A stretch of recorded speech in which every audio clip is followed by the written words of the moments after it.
ನಮಸ್ಕಾರ. ಇದು ಸುದ್ದಿ ವಿಶ್ಲೇಷಣೆ. ನಾನು ಶಶಿಧರ್ ಭಟ್. ಇದು ನನ್ನ ಡಿಜಿಟಲ್ ವಾಹಿನಿ ಸುದ್ದಿ ಟಿವಿ.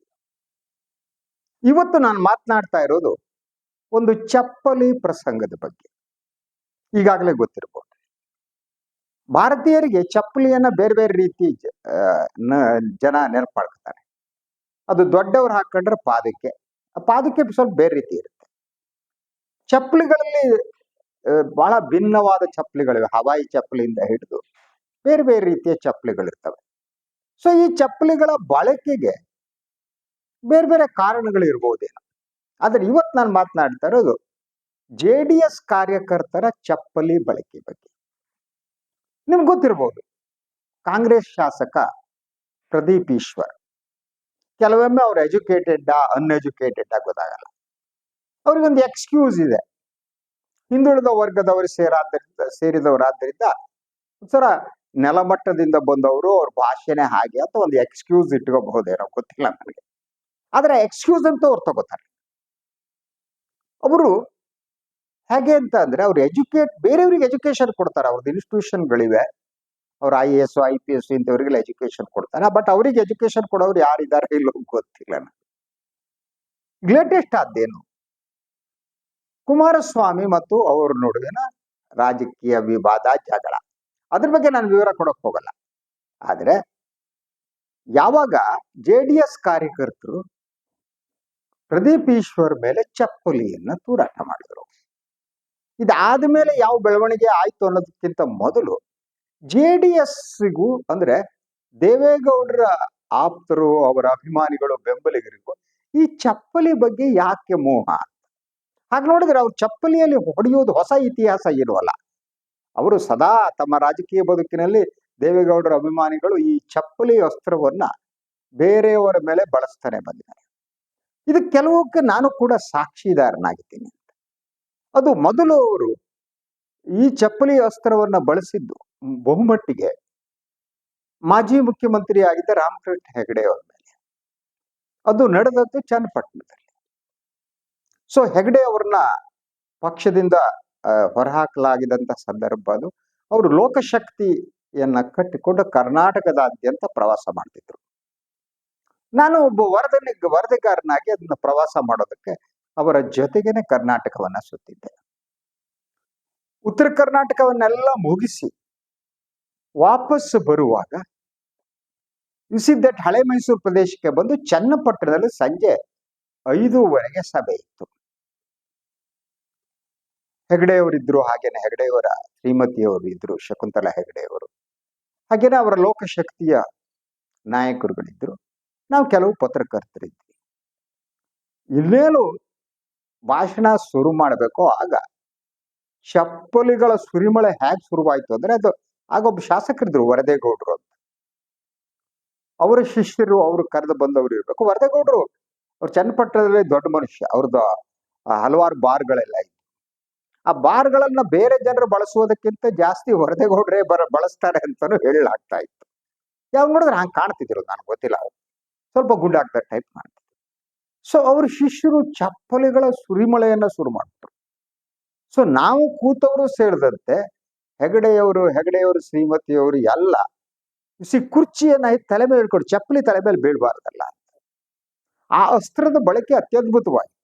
ಅದು ಯಾವ ರೀತಿ ಆ ಅಸ್ತ್ರದ ಬಳಕೆ ಆಯ್ತು ಅಂದ್ರೆ, ಜನನು ಅಂತದಿರ್ಲಿಲ್ಲ ಚನ್ನಪಟ್ಟಣದಲ್ಲಿ. ಹೆಗಡೆ ಫಾಲೋವರ್ಸು ಇಲ್ಲ, ಅದು ಗೌಡ್ರ ಬೆಲ್ಟ್ ಅಲ್ವಾ. ಜನರು ಕಡಿಮೆ ಇದ್ರು, 100 ಜನ ಇದ್ರು ಅಷ್ಟೇ, 200 ಜನ ಆ ಕಾಲದಲ್ಲಿ. ಸೊ ಸತತವಾಗಿ ಚಪ್ಪಲಿ ಬಂದ ಮೇಲೆ ವೇದಿಕೆಯ ಮೇಲಿದ್ದವರು ಕೂಡ ಕುರ್ಚಿಯನ್ನ ಒಂದ್ ರೀತಿಯಲ್ಲಿ ಯುದ್ಧದಲ್ಲಿ ಹಿಡ್ಕತ್ತಾರೆ ನೋಡಿ, ಅದಕ್ಕೆ ಏನಂತೀರಿ ನೀವು, ಬಾಣಗಳು ತಡೆಯೋದಕ್ಕೆ ಎದುರುಗಡೆ, ಆ ರೀತಿ ಕುರ್ಚಿಗಳನ್ನ ಹಿಡಿದುಕೊಂಡು ಈ ದಾಳಿ ಇದೆಯಲ್ಲ, ದೇವೇಗೌಡರ ಅಭಿಮಾನಿಗಳ ಚಪ್ಪಲಿಯ ಈ ದಾಳಿಯನ್ನ ತಡಿಬೇಕಾಯ್ತು. ನಂತರ ಸಭೆ ನಡೆದಿಲ್ಲ, ಆಯ್ತು, ಮುಗಿದೋಯ್ತು.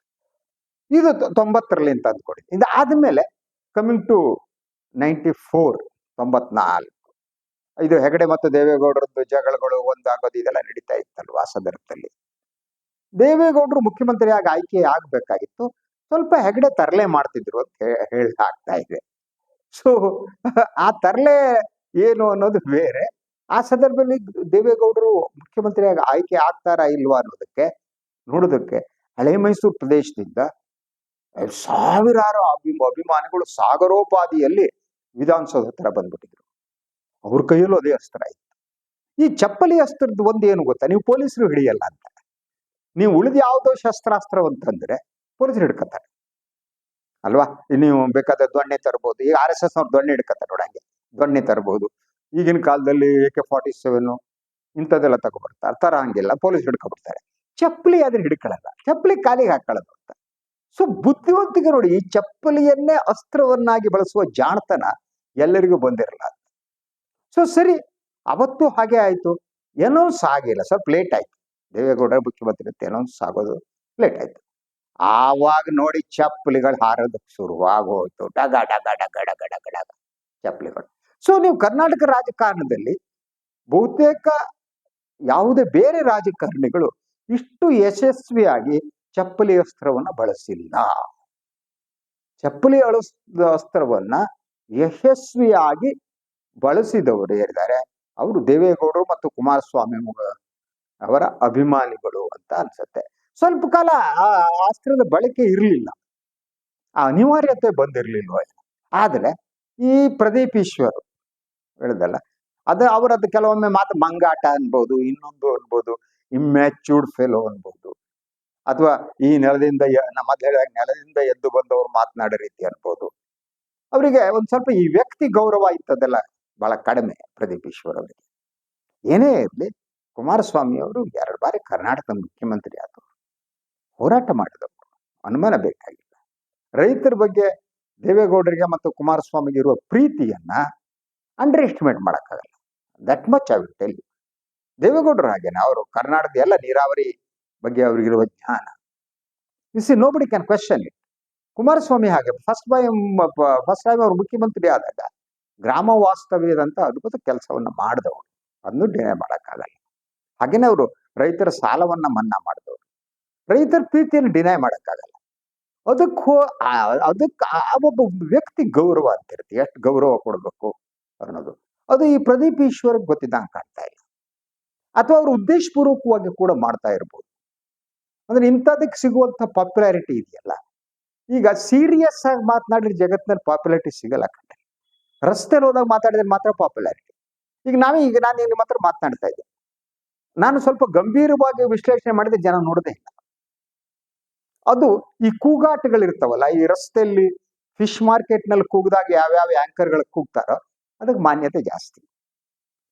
ಅಂದ್ರೆ ಈಗಿನ ಕಾಲಘಟ್ಟ ಹೇಗಿದೆ ಅಂದ್ರೆ, ನೀವು ಜನಸಾಮಾನ್ಯರ ಹಾಗೆ ನೀವು ಬೈಯುವ ರೀತಿ ಇರುತ್ತಲ್ಲ, ಅದಕ್ಕೆ ಯಾವುದೇ ಸ್ಥಾನ ಗೌರವ ಇಟ್ಕೋಬಾರದು. ಒಂದು ಕಲ್ಚರ್ ಅಂದಿರ್ಬಾರ್ದು. ಯಾರು ಅನ್ಕಲ್ಚರ್ಡ್ ಆಗಿರ್ತಾರೋ ಅವ್ರಿಗೆ ಗೌರವ ಜಾಸ್ತಿ ಜಗತ್ತಿನಲ್ಲಿ, ಪತ್ರಕರ್ತರಿಂದ ರಾಜಕಾರಣಿ. ನೀವು ಗಂಭೀರವಾಗಿ ವಿಶ್ಲೇಷಣೆ ಮಾಡ್ತೀರಿ ಅಂತ ಆದ್ರೆ ಬೆಲೆ ಇರಲ್ಲ. ಸೊ ಇವತ್ತಿನ ಸಂದರ್ಭ ಹಳೆ ರಾಜಕಾರಣಿಗಳು ಇದ್ದಿದ್ರೆ, ನಾವು ನೋಡಿದಾಗ ನಿಜಲಿಂಗಪ್ಪನವರು ಇರ್ಬೋದು, ದೇವರಾಜ ಅರಸು ಇರ್ಬೋದು, ಕೃಷ್ಣ ಇರ್ಬೋದು, ಹೆಗಡೆ ಇರ್ಬೋದು, ಅಂಥವ್ರಿದ್ರೆ ಇವತ್ತಿಗೆ ಬೆಲೆ ಇರ್ತಿರ್ಲಿಲ್ವ ನನಗೆ ಹಾಗ ಅನ್ಸೋದು. ಇವತ್ತು ರಾಜಕಾರಣ ಬದಲಾಗ್ಬಿಟ್ಟಿದೆ. ಆದ್ರಿಂದ ಈ ರಸ್ತೆಯಲ್ಲಿ ಹೋಗುವ ಹಾಗೆ 3ನೇ ದರ್ಜೆ ಭಾಷಣ ಮಾಡೋದು, ಮಾತಾಡೋದಿರುತ್ತೆ, ಅದಕ್ಕೆ ಪಾಪ್ಯುಲಾರಿಟಿ ಜಾಸ್ತಿ. ಅದು ಅದ್ಭುತ ಅವ್ರ ಮಾತುಗಾರಿಕೆ. ಫಾರ್ ಎಕ್ಸಾಂಪಲ್ ಯು ಟೇಕ್ ನಮ್ಮ ವಿಧಾನಸಭೆ ಪ್ರತಿಪಕ್ಷದ ನಾಯಕರಿದ್ದಾರೆ ಅಶೋಕ್ ಅವ್ರ ಭಾಷಣ ಕೇಳಿ ಯಾವ ದರ್ಜೆ ಅಂತ ಗೊತ್ತಾಗುತ್ತೆ. ಈ ಕಾಲಘಟ್ಟ ಆಗಿ ಬಂದಿದೆ. ಇದ ಪ್ರತಿರೂಪ ಅಂತ ಯಾರು, ಸನ್ಮಾನ್ಯ ಪ್ರದೀಪ್ ಈಶ್ವರ್ ಅವರು, ಅವರ ಲ್ಯಾಂಗ್ವೇಜು, ಭಾಷೆ. ಬಟ್ ಅವರು ಸಂಸ್ಥೆಯಲ್ಲಿ ಅದು ಹೆಂಗ್ ಕಲಿಸ್ತಾರೋ ಗೊತ್ತಿಲ್ಲ. ಅವ್ರು ಕಲಿಸ್ತವ್ರೆಲ್ಲ IAS ನಲ್ಲೆಲ್ಲ ಒಳ್ಳೆ ರ್ಯಾಂಕ್ ನಲ್ಲಿ ಬರ್ತಾರೆ ಅಂತ ಹೇಳ್ತಾರೆ. ನೀಟ್ ನಲ್ಲಿ, ಅದರಲ್ಲಿ NET ಇಲ್ಲೆಲ್ಲ ಗೊತ್ತಿಲ್ಲ ನಂಗೆ ಅದು ಯಾವ ರೀತಿ ಕಳಿಸ್ತಾರೆ. ಬಟ್ ಇಲ್ಲಿ ಕಲಿಸುವ ರಾಜಕಾರಣ ಇದೆಯಲ್ಲ, ಅದು ಮಾತ್ರ ಇವತ್ತಿನ ಸಂದರ್ಭಕ್ಕೆ ಸರಿಯಾದ ಯಾವುದೇ ವ್ಯಕ್ತಿ ಗೌರವ ಇಲ್ಲ, ಯಾರ ಬಗ್ಗೆನೂ ಏನೂ ಇಲ್ಲ, ಬೈತಾವ್ ಅಂತದ್ದು. ಸೊ ಅದಕ್ಕೆ ಉತ್ತರ ಕೊಡೋದು ಹೇಗೆ ಅಂದಾಗ JDS ತಮ್ಮ ಹಳೆಯ ಅಸ್ತ್ರಗಳನ್ನ ತೆಗೆಯಕ್ಕೆ ಶುರು ಮಾಡ್ತಾರೆ. ಅದು ಚಪ್ಪಲಿ ಅಂತ ಆಯ್ತು. ಚಪ್ಪಲಿ ಎಲ್ಲ ತೆಗೆದ್ರು, ಬಡದ್ರು, ಎಲ್ಲ ಮಾಡಿದ್ರು, ಅವ್ರು ಯಾರು ಅಂತ ಗೊತ್ತಾಯ್ತು. ಈಗಿರೋದು ಇದೆಯಲ್ಲ, ಇರೋರು ಯಾರು ಮುಖ್ಯಮಂತ್ರಿ, ನಮ್ಮ ಗೌರವಾನ್ವಿತ DK ಶಿವಕುಮಾರ್ ಅವ್ರು ಇಂಥದ್ದೆಲ್ಲ ರಾಜಕೀಯ ವೈರತ್ವ ಎಲ್ಲ ಮರೆಯುವಂತ ಸಜ್ಜನ ಅಲ್ವೇ ಅಲ್ಲ. ಅವರು ಟೊಂಕ ಕಟ್ ನಿಂತ್ರೆ ನನ್ನ ಮಗನ ಪಂಚೆ ಮ್ಯಾಲ್ ಕಟ್ಟ ಟೈಪೇ. ಅವರು ಪಂಚೆ ಹಾಕೊಳ್ಳಲ್ಲ, ಬೇರೆ ಎದ್ ನಿಂತ್ ಬಿಡ್ತಾರ. ಅವ್ರು ತಡ ಮಾಡ್ಲೇ ಇಲ್ಲ. ಯಾರ್ಯಾರು ಚಪ್ಪಲಿ ಹೊಡೆದ್ರೆ ಅವ್ರು ನೇತಾಕೊಂಡು ಹೋಗ್ಬಿಟ್ರು, ಮನೆಗೆ ಕಳಿಸ್ರೆ, ಜೈಲಿಗೆ ಕಳಿಸ್ರೆ, ಕೃಷ್ಣನ್ ಜನ್ಮ ಸ್ಥಾನಕ್ಕೆ ಅಂತ ಎತ್ ಕಳಿಸ್ಬಿಟ್ರು. ಇದೊಂದು ದೊಡ್ಡ ಇಶ್ಯೂ ಆಯ್ತು. ಆಗ ಇದ್ದಕ್ಕಿದ್ದಾಗ ಹೊರಗಡೆ ಬಂದವರು ನಿಖಿಲ್ ಕುಮಾರಸ್ವಾಮಿ ಅವರು. ನಮ್ಮ ಪಕ್ಷದ ಇತಿಹಾಸ ಏನಿದೆ ಅದನ್ನು ಮೊದಲು ಡಿ ಕೆ ಶಿವಕುಮಾರ್ ಅರ್ಥ ಮಾಡ್ಕೋಬೇಕು. ನಾವು ತಲೆತಲಾಂತರದಿಂದ ಚಪ್ಪಲಿಯನ್ನ ಹೆಗಡೆ ಕಾಲದಿಂದ ಅಸ್ತ್ರವಾಗಿ ಬಳಸ್ತಾ ಬಂದಿದ್ದಾರೆ ನಮ್ಮ ಅಭಿಮಾನಿಗಳು. ಆದ್ರಿಂದ ಇದು ಹೊಸದಾಗಿ ಮಾಡಿದ್ದು ಹೊಸ ಪರಂಪರೆ ಅಲ್ಲ.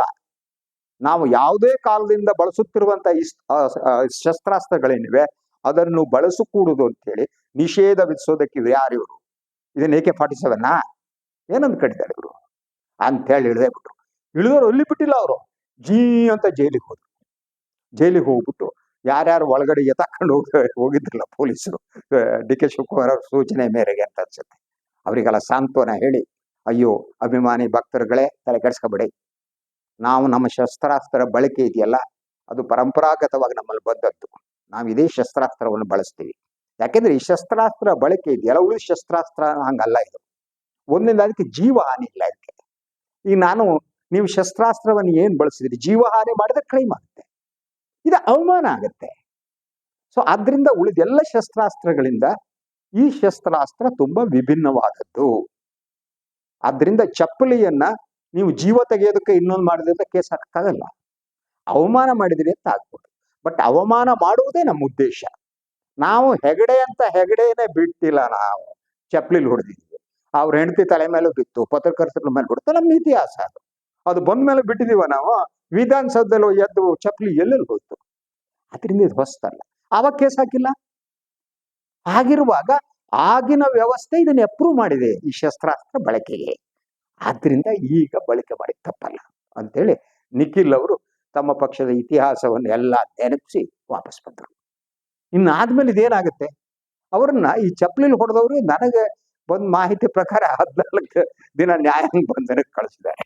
ಸೊ ಫಸ್ಟ್ ಅದೇ ಮಾಡ್ತಾರೆ, ನ್ಯಾಯಾಲಯಕ್ಕೆ ಹೋದ ತಕ್ಷಣ 14 ದಿವಸ ಪೊಲೀಸ್ ಕಸ್ಟಡಿ ಕಳಿಸ್ಕೊಟ್ಬಿಡ್ತಾರೆ, ನ್ಯಾಯಾಂಗ ಬಂಧನಕ್ಕೆ ಕಳಿಸ್ಬಿಡ್ತಾರೆ. ಈಗ ಅವ್ರು ಪರಪ್ಪನ ಅಗ್ರಹಾರದಲ್ಲಿ ಹೋಗಿ ಕೂತ್ಕೋಬೇಕು ಪಾಪ. ಅವ್ರ ಹೆಸರುಗಳ ಬಂದ 4 ಜನ ಯಾರು ಸೀನಿಯರ್ ಲೀಡರ್ಸ್ ಇದ್ದಂಗಿದ್ದಾರೆ ಪಾಪ. ಅವ್ರಿಗೆ ಅದನ್ನೇ ಚಪ್ಪಲಿ ಬಳಕೆ ಮಾಡಿ ಗೊತ್ತಿತ್ತು, ಆದ್ರಿಂದ ಬಳಕೆ ಮಾಡಿದ್ರು. ಅದಿಲ್ಲದಿದ್ರೆ ಬೇರೆ ಶಸ್ತ್ರಾಸ್ತ್ರವನ್ನು ಬಳಕೆ ಮಾಡ್ತಿದ್ರೆ ಇಲ್ಲೋ ಗೊತ್ತಿಲ್ಲ. ಇನ್ನು ಜೈಲಿನಲ್ಲಿ ಇದ್ಮೇಲೆ ಅಲ್ಲಿ ಚಪ್ಪಲಿಯನ್ನ ಬಳಸಬಹುದೇ ಇಲ್ವೇ ಗೊತ್ತಿಲ್ಲ ನನಗೆ. ಅಲ್ಲಿ ಯಾವ ರೀತಿ ನಡೆಯುತ್ತೆ ಅಂತ ಗೊತ್ತಿಲ್ಲ. ಒಟ್ಟಿನಲ್ಲಿ JDS ಅಭಿಮಾನಿಗಳ ಈ ಚಪ್ಪಲಿ ಪುರಾಣ ಇದೆಯಲ್ಲ ಅದು ಇಂಟ್ರೆಸ್ಟಿಂಗ್ ಆಗಿದೆ. ಆದ್ರಿಂದ ಉಳಿದೆಲ್ಲ ಶಸ್ತ್ರಾಸ್ತ್ರಗಳನ್ನು ಬಳಸುವುದು, RSS ದೊಣ್ಣೆಯಿಂದ ಹಿಡಿದು ಭಯೋತ್ಪಾದಕರು ಬಳಸುವ AK-47 ರಿವಾಲ್ವರ್ ಎಲ್ಲವನ್ನ ಬಿಟ್ಟು ಚಪ್ಪಲಿ ಬಳಕೆ ಒಳ್ಳೆಯದು. ಅದು ಜೀವ ಹಾನಿ ಮಾಡಲ್ಲ, ಅದರಿಂದ ಇನ್ನೇನು ಆಗಲ್ಲ. ಚಪ್ಪಲಿಗೆ ಏನಾದ್ರೂ ಸಗಣಿ ಗಿಗಣಿ ತಾಗಿದ್ರೆ ಮುಖಕ್ಕೆ ತಾಗುತ್ತೆ. ಅದಿಲ್ಲದ್ರೆ ಏನ್ ಮಾಡ್ಬೇಕೋ ಆ ಕೆಲಸವನ್ನು ಚಪ್ಪಲಿ ಮಾಡುತ್ತೆ. ಆದ್ರಿಂದ ಇದು ಉಳಿದೆಲ್ಲ ಅಸ್ತ್ರಕ್ಕಿಂತ ಇದು ಬೆಸ್ಟ್ ಅಂತ ಹೇಳೋದಕ್ಕೆ ನಾನು ಇಷ್ಟಪಡ್ತೀನಿ. ಇದು ಇವತ್ತಿನ ಸುದ್ದಿ ವಿಶ್ಲೇಷಣೆ. ಇನ್ನೊಂದು ವಿಚಾರದಾಗ ಮತ್ತೆ ಬರ್ತೀನಿ. ನಾನು ಲೈಕ್ ಮಾಡಿ, ಸಬ್ಸ್ಕ್ರೈಬ್ ಮಾಡಿ, ಬೆಲ್ ಐಕಾನ್ ಪ್ರೆಸ್ ಮಾಡೋದಕ್ಕೆ ಮರಿಬೇಡಿ. ಹಾಗೇನೆ ಸಾಧ್ಯ ಆದರೆ ಸಹಾಯ ಮಾಡಿ, ಸ್ವತಂತ್ರ ಪತ್ರಿಕೋದ್ಯಮವನ್ನು ಉಳಿಸಿ, ನನ್ನನ್ನು ಆಶೀರ್ವದಿಸಿ. ಎಲ್ಲರಿಗೂ ನಮಸ್ಕಾರ.